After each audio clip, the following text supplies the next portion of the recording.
Hello friends. आज से हम महेश कुमार बनवाल की एनसीईआरटी बुक जो 16वीं सीरीज के नाम से आई है उस किताब से हम भारतीय अर्थव्यवस्था टॉपिक वाइज शुरू करने जा रहे हैं।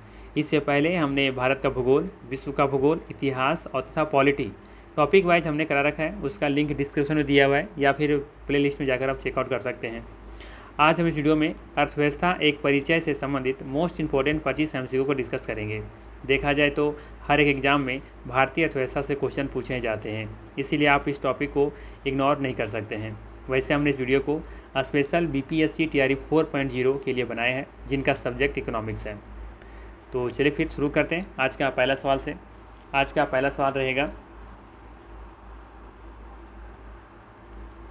अर्थव्यवस्था से क्या तात्पर्य है। अर्थव्यवस्था से क्या तात्पर्य है।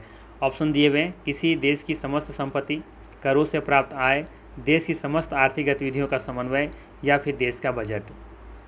तो यहाँ पे देखा जाए ऑप्शन के हिसाब से पहला ऑप्शन दिया हुआ है कि किसी देश की समस्त संपत्ति, सिर्फ समस्त संपत्ति को ही अर्थव्यवस्था नहीं कह सकते।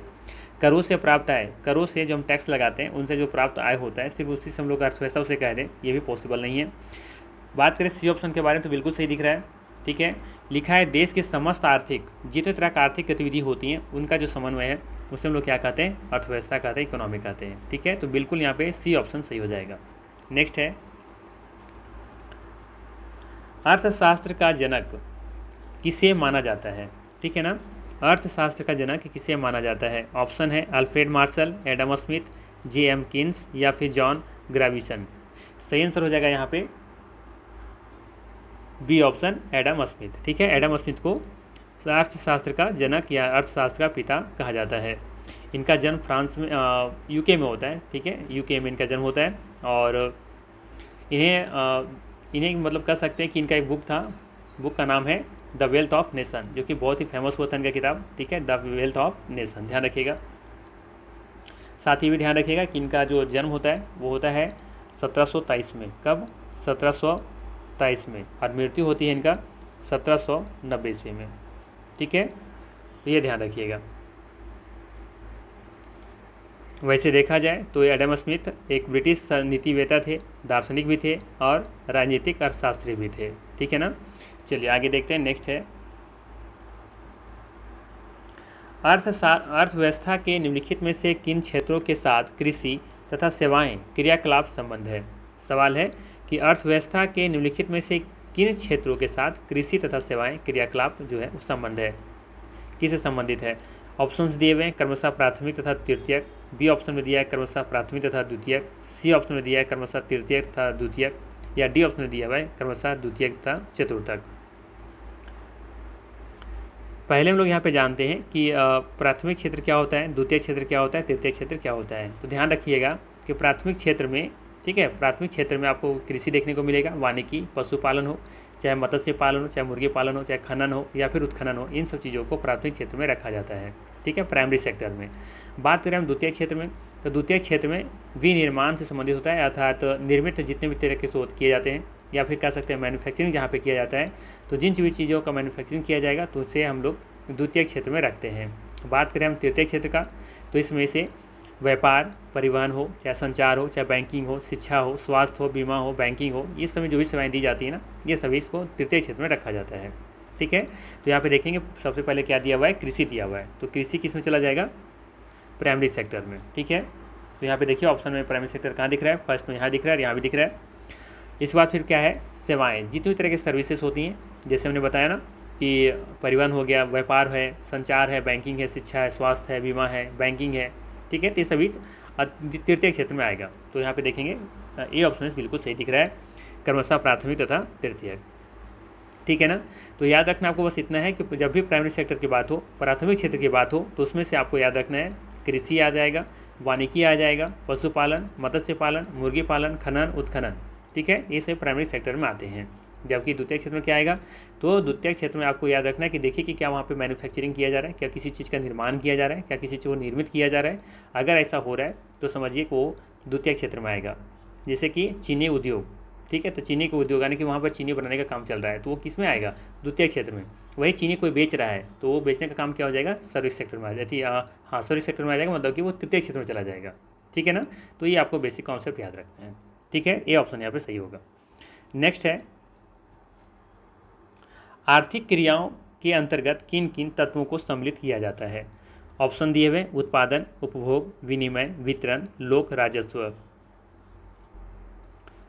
तो पहले हम लोग यहाँ समझते हैं कि आर्थिक क्रिया होता क्या है, ठीक है ना, तो इससे हम लोग को आंसर देना आसान हो जाएगा।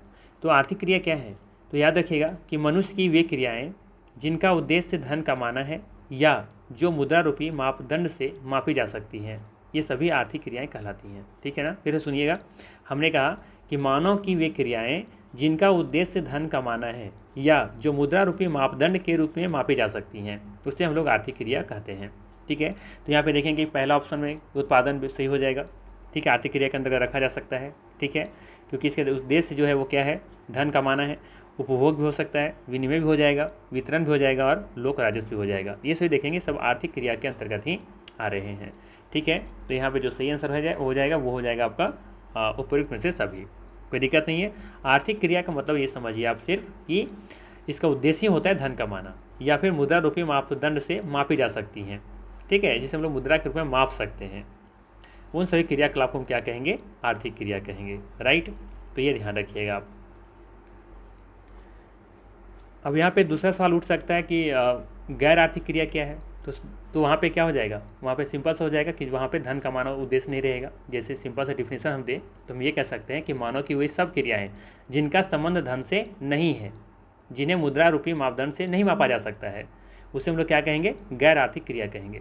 एग्जाम्पल के रूप में आपको एक एग्जाम्पल आपको हम दें, जैसे एक शिक्षक है, वो शिक्षक क्या कर रहा है, अपने ही पुत्र को अपने घर पर ही पढ़ा रहा है, तो बताइए जरा वहाँ पे कोई आर्थिक क्रिया लेन देन हो रहा है क्या, नहीं हो रहा है ना, तो ये गैर आर्थिक क्रिया में आ जाएगा। वही शिक्षक जाकर के ट्यूशन कोचिंग में पढ़ा रहा है तो वो क्या कहलाएगा, वो आर्थिक क्रिया में आ जाएगा, क्योंकि उसको वहाँ से कुछ आय और प्राप्त हो रहा है उसे, ठीक है ना। लेकिन वही घर में अपने बच्चों को पढ़ा रहा है तो वहाँ से कौन उसको इनकम प्राप्त होने वाला है, कुछ भी नहीं, तो ये कौन सी क्रिया हुई, गैर आर्थिक क्रिया हुआ। तो ऐसे ही आप लोग लॉजिक लगाएंगे और आंसर को ढूंढेंगे, ठीक है ना। चलिए आगे देखते हैं। अगला सवाल है, समष्टि अर्थशास्त्र के अंतर्गत किन किन आर्थिक मुद्दों को सम्मिलित किया जाता है।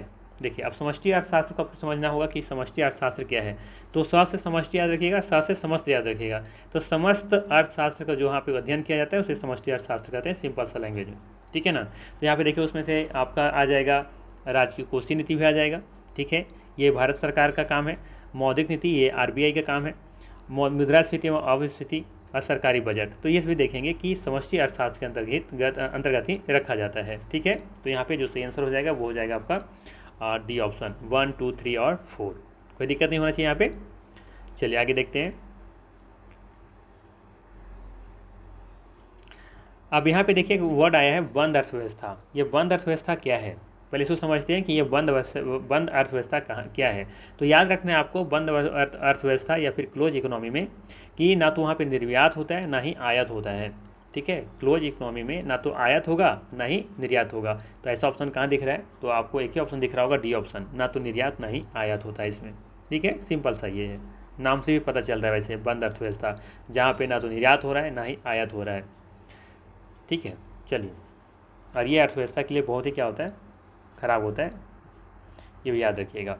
निम्नलिखित में से किन चीज़ों की आवश्यकता वस्तुओं और सेवाओं के उत्पादन के लिए होती हैं, ठीक है ना। निम्नलिखित में से किन किन चीज़ों की आवश्यकता वस्तुओं और सेवाओं के उत्पादन के लिए होती हैं। बहुत ही आसान सा सवाल है, सिंपल सा पूछा जा रहा है आपसे कि कोई वस्तु है उसको उत्पादन करना चाहते हैं, ठीक है, कोई भी सर्विस है या फिर कोई वस्तु है उसको उत्पादन करना चाहते हैं, उसके लिए आपको क्या ज़रूरत पड़ेगा। तो देखिए किसी भी चीज़ को उत्पादन करने के लिए सबसे पहले आपको ज़रूरत पड़ेगा पूंजी, ठीक है, बिना पूंजी का कुछ भी नहीं कर सकते हैं, ठीक है। उसके बाद आपको भूमि भी चाहिए। पूंजी देखिए अगर पूंजी है लेकिन आपके पास भूमि है ही नहीं, कहीं लैंड है ही नहीं, तो कैसे आप पूंजी भी रख के क्या कर सकते हैं, कहाँ पे आप किसी चीज़ को उत्पादन करेंगे, आप पॉसिबल है क्या, उसीलिए भूमि तो चाहिए ना। अगर आपके पूंजी है, कैपिटल है, लैंड भी है, लेकिन आपको श्रम नहीं है तो क्या आप किसी चीज़ का उत्पादन कर पाएंगे, नहीं ना। तो आपको श्रम भी चाहिए, ठीक है, और उसमें से एक जोड़ दीजिए मानव पूंजी, ठीक है। तो इन सब चीज़ों को जोड़ेंगे तो क्या निकलेगा, हमें मिल जाएगा कि उस वस्तुओं को हम उत्पादन कर सकते हैं या किसी सर्विस को उत्पादन कर सकते हैं, ठीक है। तो यहाँ पे देखेंगे कि कौन शामिल है, तो यहाँ पे देखिए श्रम भी आ जाएगा, भूमि भी आ जाएगा, मानव भी तो है ही, और मानव तो खुद में देखेंगे सबसे बड़ा पूंजी है ना। तो एक ये हमारा भौतिक पूंजी है, तो इस यहाँ पे सही आंसर हो जाएगा सी ऑप्शन, ए और बी दोनों, ठीक है। श्रम भी चाहिए, भूमि चाहिए और मानव एवं भौतिक पूंजी चाहिए, तब जा करके हम किसी चीज़ का उत्पादन या सर्विस का उत्पादन कर सकते हैं। चलिए आगे देखते हैं। आर्थिक क्रियाकलाप के अंतर्गत द्वितीय क्षेत्र में सम्मिलित है। देखिए थोड़ा सा क्वेश्चन को सिर्फ घुमा दिया है, पूछने का तरीका वही है, तरीका थोड़ा सा बदल दिया है, लेकिन सिंपल सा क्वेश्चन पूछा है कि आर्थिक क्रियाकलाप के अंतर्गत द्वितीय क्षेत्र में सम्मिलित कौन सा है। तो आर्थिक क्रिया तो हम लोग देख लिए थे कि वहाँ पे जहाँ से आय हुए प्राप्त हो, है ना, जिसे हम लोग मुद्रा के रूप में माप सकते हैं, वो आर्थिक क्रिया में आएगा। तो यहाँ पे देखिए किस, यहाँ पे द्वितीय क्षेत्र सिंपल सा को ढूंढना है कि कौन सा होगा। तो द्वितीय क्षेत्र में कौन सा आएगा, तो हमने बताया था वहाँ पे कि विनिर्माण आपका द्वितीय क्षेत्र में आएगा, पशुपालन प्राथमिक क्षेत्र में आएगा, वानिकी ये भी आपका प्राथमिक क्षेत्र में आएगा। जितना भी जंगल से उत्पाद आप ले रहे हैं, वहाँ से लेकर के आ रहे हैं वो, या फिर उत्पादन कर रहे हैं, वो सभी वानिकी जो है वो प्राथमिक क्षेत्र में आएगा, प्राइमरी सेक्टर में आएगा। जबकि उत्खनन भी आपका प्राइमरी सेक्टर में आ जाएगा। तो बताइए कौन सा सही आंसर हो जाएगा यहाँ पे, ए ऑप्शन विनिर्माण, ठीक है, मैन्युफैक्चरिंग, ये द्वितीय क्षेत्र में आ जाएगा, क्योंकि यहाँ पे किसी चीज़ का निर्माण किया जा रहा है, और किसी भी चीज़ का निर्माण किया जा रहा हो या निर्मित किया जा रहा हो तो वो द्वितीय क्षेत्र में आता है। ठीक है, चलिए यहाँ पे एक लॉजिक ये भी लगा सकते हैं कि प्राथमिक क्षेत्र से जो भी प्रोडक्ट में प्राप्त होते हैं उसी चीज़ को हम लोग क्या करते हैं, सेकेंडरी जो सेक्टर में होता है वहाँ पे हम लोग उसका प्रयोग कर रहे होते हैं। ठीक है, जैसे एक एग्जाम्पल दें, जैसे कि हमने क्या किया कि गेहूं का उत्पादन किया, ठीक है, ये कृषि क्षेत्र में आएगा, प्राइमरी सेक्टर में आ जाएगा। अब उस गेहूं को हम ले जाकर के क्या किए हैं, मिल में ले जाकर उसको आटा बनाने का काम कर रहे हैं, तो वो कौन सा सेक्टर में आ जाएगा, द्वितीय सेक्टर में। अब उसी आटे को हम क्या कर रहे हैं, या फिर कोई व्यापारी खरीद करके जा करके मार्केट में बेच रहा है, तो बेचने का जो काम हो रहा है वो कौन सा सेक्टर में आ जाएगा, तृतीय सेक्टर में आ जाएगा, यानी कि सर्विस में आ जाएगा वो। ठीक है ना, तो ये ध्यान रखिएगा। चलिए आगे देखते हैं। विकास का भारतीय मॉडल किसके हितों की सुरक्षा करता है। विकास का जो भारतीय मॉडल है किसके हितों की सुरक्षा करता है, तो याद रखिएगा राज्य का भी करता है, व्यक्ति का भी करता है, और व्यक्ति और राज्य दोनों का करता है, इसका मतलब। तो यहाँ पे सी ऑप्शन बिल्कुल सही हो जाएगा। भारतीय मॉडल, बात करें विकास का जो भारतीय मॉडल है वो राज्य का भी करेगा, राज्य में व्यक्ति भी आ जाएंगे। ठीक है ना, तो सी ऑप्शन सही है यहाँ पे। नेक्स्ट है आपका, औपनिवेशिक शासन के अंतर्गत आधारिक जो संरचना में निम्नलिखित में से कौन से घटक शामिल थे। औपनिवेशिक शासन के समय में पूछा जा रहा है आपसे कि आधारिक संरचना में किन किन घटकों को शामिल किया गया था। तो आपको याद रखना है, रेल को किया गया था, पतन को किया गया था, जल को भी किया गया था, परिवहन भी था, डाकतार भी था। ठीक है, तो इन चीज़ों को याद रखना है, 5 चीज़ों को, रेल, पतन, जल, परिवहन, डाकतार, इन 5 चीज़ों को आधारिक संरचना में शामिल किया गया था औपनिवेशिक शासन काल में। ठीक है ना, ये ऑप्शन सही है यहाँ पे। नेक्स्ट क्वेश्चन है, निम्नलिखित में से कौन सा कथन मिश्रित अर्थव्यवस्था का सर्वोत्कृष्ट वर्णन करता है। ठीक है, सिंपल सा सवाल है, बताना है आपको कि यहाँ पे कौन सा कथन ऐसा है जो कि मिश्रित अर्थव्यवस्था को बारे में अच्छे तरीके से व्याख्या करता है। ठीक है, यानी कि मिश्रित अर्थव्यवस्था किसे कहते हैं। तो याद रखिएगा, मिश्रित मतलब होता है मिला हुआ, तो जहाँ पे निजी और सार्वजनिक दोनों क्षेत्रों की क्या हो, विद्वानता हो, उपस्थिति हो, जहाँ दोनों तरह का देखने को मिल जाए। ठीक है, तो वहाँ उसे हम लोग क्या कहेंगे, मिश्रित अर्थव्यवस्था कहेंगे। तो यहाँ पे देखेंगे जो बी ऑप्शन दिख रहा है बिल्कुल सही दिख रहा है। ठीक है ना, निजी एवं सार्वजनिक दोनों क्षेत्रों की विद्वानता, जहाँ पे निजी और सार्वजनिक क्षेत्र दोनों मौजूद हों उसे हम लोग क्या कहेंगे, मिश्रित अर्थव्यवस्था कहेंगे। ठीक है, चलिए आगे देखते हैं। 12 नंबर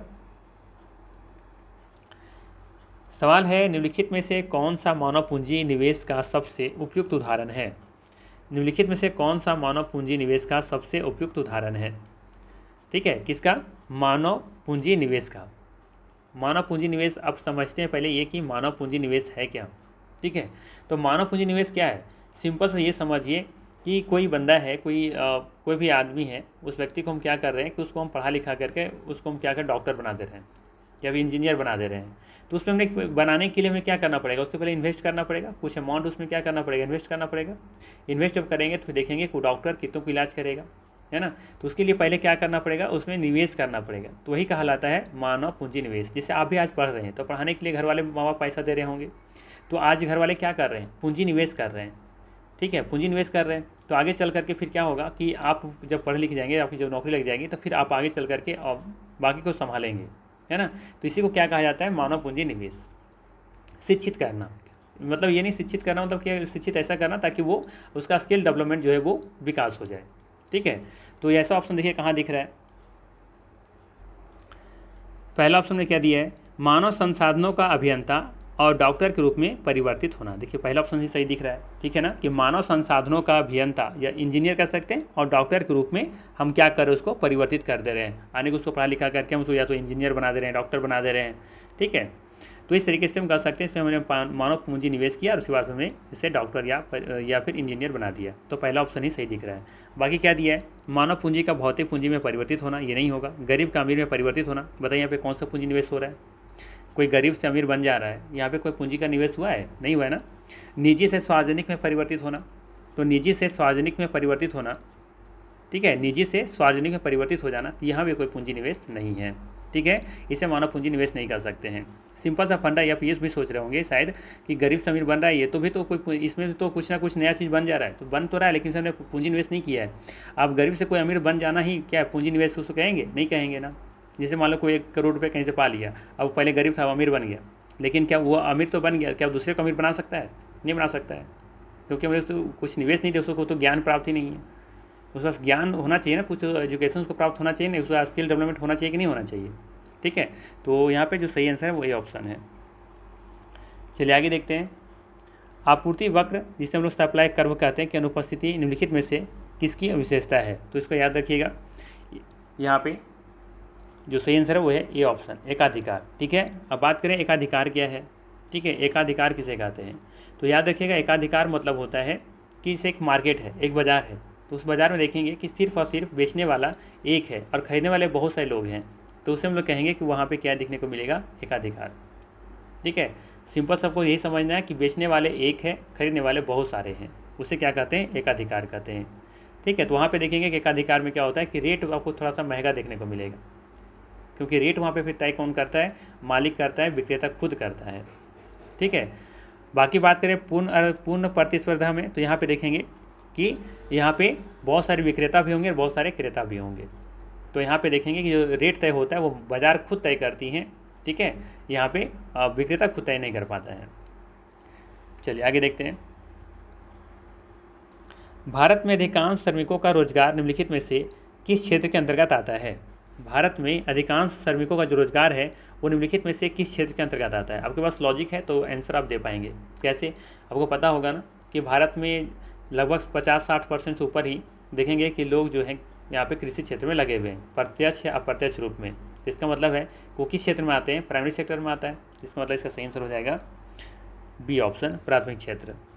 अधिकांश श्रमिक का जो रोजगार है भारत में वो किस क्षेत्र का है, प्राइमरी सेक्टर का है, प्राथमिक क्षेत्र का है, ठीक है। चलिए आगे देखते हैं। और याद रखिएगा प्राथमिक क्षेत्र ज़्यादातर आपको विकासशील देशों में देखने को मिलेगा। जितने विकासशील देश होंगे वहाँ पे प्राथमिक क्षेत्र के में ज़्यादा लोग लगे होते हैं।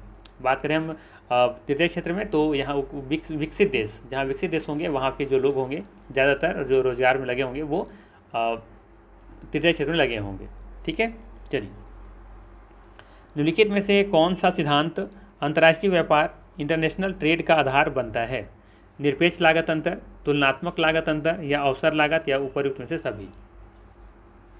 तो आपको याद रखना है यहाँ पे डी ऑप्शन सही हो जाएगा, ठीक है, उपयुक्त में से सभी। चाहे हम बात करें निरपेक्ष लागत अंतर के बारे में, तुलनात्मक लागत अंतर, या फिर अवसर लागत, ये सभी अंतर्राष्ट्रीय व्यापार का आधार ये बनाता है, ठीक है। चलिए आगे देखते हैं। निम्नलिखित में से कौन सा विकल्प सीमांत उपभोग परिवर्ती को सर्वोत्तम रूप में परिभाषित करता है। निम्नलिखित में से कौन सा विकल्प ऐसा है जो सीमांत उपभोग प्रवृत्ति को सर्वोत्तम रूप से परिभाषित करता है।